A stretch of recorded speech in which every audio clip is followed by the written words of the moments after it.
Hello everybody, it's Nick here back with another video. I'm sure recently you've heard of the WannaCry virus, which is spreading like crazy throughout the world. So how does the WannaCry virus makes you want to cry? Okay, first it goes into your computer and then it locks down your computer and prevents you from accessing anything, and then this screen here pops up. So unless you pay the certain amount that it was stipulated in that screen that was mentioned just now, you won't be able to gain access to your computer.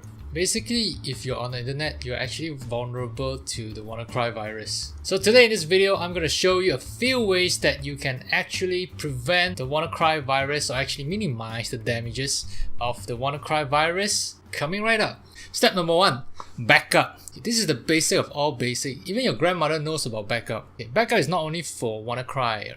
If anything happens to your computer or software, something happened, corrupted, at least you have a backup. I mean, there are a couple ways to do your backups. The most basic would be like saving in your hard disk, okay, saving in your pen drive, Dropbox, Box.com, and Google Drive. All these are all options for you to actually save a copy of your file instead of just keeping in your computer. Because just in case if WannaCry really hits you hard, at least you have a copy and you can just reformat your computer or something.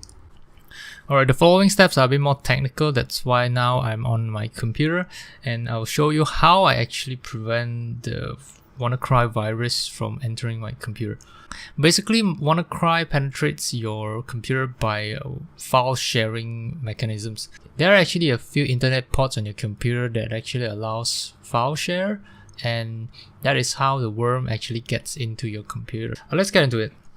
Basically, go to firewall.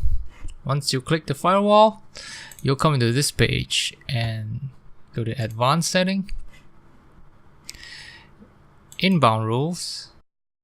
Okay. If you look at this screen here, I've actually installed some settings to actually block out the ports that are vulnerable to the WannaCry virus, and I'll show you how to do it. It's very simple. Just click on new rule, go to port. Okay, so there's a TCP and a UDP, so we have to do it for both. So I'm showing you the first one, how to do it. Alright, so just type in the exact same thing, which is 135.2.138. Okay, these are the vulnerable ports that the worm can actually crawl into your computer, comma 445. Alright, so we go to next and use some common sense, and of course you block the connection like I said earlier. Next, and for name you can just type in anything, WannaCry 2, WannaCry 3, I don't want to cry, anything. So because I've already done my settings, I'm not gonna save this. And again, you have to repeat this step that I mentioned earlier, port, but this time you don't select TCP, you select UDP instead and repeat the same thing. Basically, this is one step on how to prevent the WannaCry virus from entering your computer. And as a reminder, just keep your Windows Defender and your firewall on, because your settings will not work if they are off. At this point, we're not completely done yet. You still have to go to control panel. If you don't know how to get to control panel, just type control panel, simple. Then you go to programs and turn Windows features on or off. Why we're doing this? Because like I said, the WannaCry virus actually crawls in through file sharing, so we have to switch off this one. SMB 1.0 CIFS file sharing support. Okay, it was, of course, because I already did mine, that's why it's unticked. This is for newer versions of Windows. If you have an older version of Windows, you probably don't have this, but you can still manually turn the file sharing support off. So now I'm actually going to share with you on how to manually turn off the file sharing mechanism for earlier versions of Windows, like Windows 7, Windows 8. For older versions of Windows, you must first go to Run, which will probably be in your Start button, and then you type in regedit.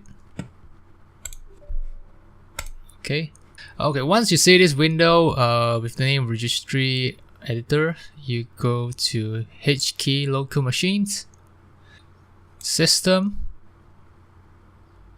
current control set, services, and then you start scrolling down until you see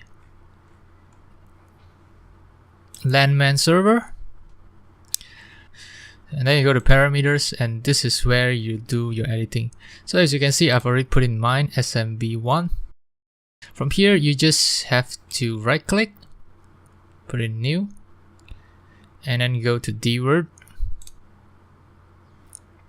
Okay. So from here on, you can put in basically, for me, I just put in SMB1. You can put in any name you want, SMB2 or anything. But okay, once you set up this thing, you just have to make sure the value at the back is 0. That's all. One little bonus tip that everybody knows but nobody ever does it is to not open any suspicious email or any suspicious attachment. If you don't know what is the meaning of suspicious, it basically means if it's from someone you don't know, hook up with me right now, win $100,000 right now, those kind of email, basically those are either scams or viruses. It's pretty simple and obvious that please just use your head just to prevent yourself from getting viruses and ransom. So those are some of the tips to actually prevent the WannaCry virus. If you know any other ways to prevent the WannaCry virus, I suggest you to share either in the comments or share it in the Facebook or anything to actually prevent anyone from getting hit by the virus. Being threatened to pay a ransom is not fun, man. If you really want to defend against the WannaCry virus, I suggest you to actually do more reading in terms of the virus, because to understand is also to actually have more measures to defend against it. That's all I have for this video. If the video was helpful, I'd appreciate it if you give me a like. Really. Comment, subscribe. You can check me out at my Facebook or Instagram, which will be linked below as well. And I'll see you in the next video. Ciao.